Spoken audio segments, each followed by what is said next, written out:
talked before about the principle of relativity, and that all reference frames are equivalent as long as they're moving at constant speed relative to each other. If I throw this stuffed animal with a certain velocity, you observe it differently than if I threw it at the same velocity while I was moving towards you. Alright, so I'm fully aware of how lame that was. And honestly, the best way to see this is to go to this clip from a Japanese game show called Fountain of Trivia. And I think they show very elegantly that how fast a ball appears to be launched from completely depends on the reference frame of the observer. So you should stop watching now and watch that. So I'm hoping you're now back, and I hope what you got out of that is how fast the ball appeared to be moving relative to the ground was very different in the two reference frames. All reference frames moving at constant speed relative to each other are equivalent. Now, the idea that the speed of an object changes in different reference frames doesn't seem to apply to one phenomenon, and that is light. If I say on when I turn on this laser pointer, on, it didn't turn on any sooner than if I climb on the skateboard and head towards you and say on. You wouldn't notice a difference, even with very careful experiments, in either of those situations. So light does not appear to change its speed when observers move relative to light. So Albert Einstein was the first person to really play around with this idea right at the beginning of the 20th century. And it led to a theory called special relativity. Special relativity is important for understanding things that move very fast at speeds, approaching the speed of light, even as fast as 1/10 of the speed of light. So in this video, we're going to try to talk about some of the big ideas of special relativity. I think one of the easiest ways to understand special relativity is one of Einstein's famous thought experiments. It involved a clock like this one. Right now, you're seeing that clock tick off seconds. And it looks much like other clocks you've seen before. They're ticking off at about the same rate. But that's because of the physics of how the information from the clock gets to you. TV's light is traveling across the room. It's being detected by my cell phone camera and recorded. The camera, the clock, me, we're all at rest relative to each other. If the phone started to travel away at constant speed, but at constant speed close to the speed of light, information is going to have to travel increasingly farther distances to get to the phone.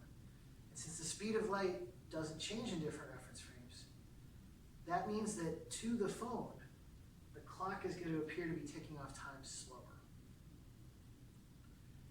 And that implies that for the phone, time is passing at a different rate than it is for me or for the clock.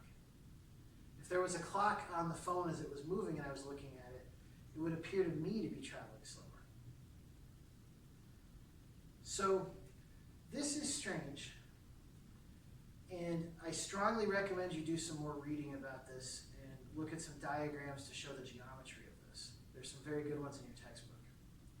But the key idea is when you start moving fast, time starts to appear to slow down. Time and space are kind of linked to each other. In fact, Einstein conceived of them as being part of the same thing, which he merged into a four-dimensional structure, x, y, z, and t. You can't consider motion through space when you're moving fast without considering motion through time, and vice versa.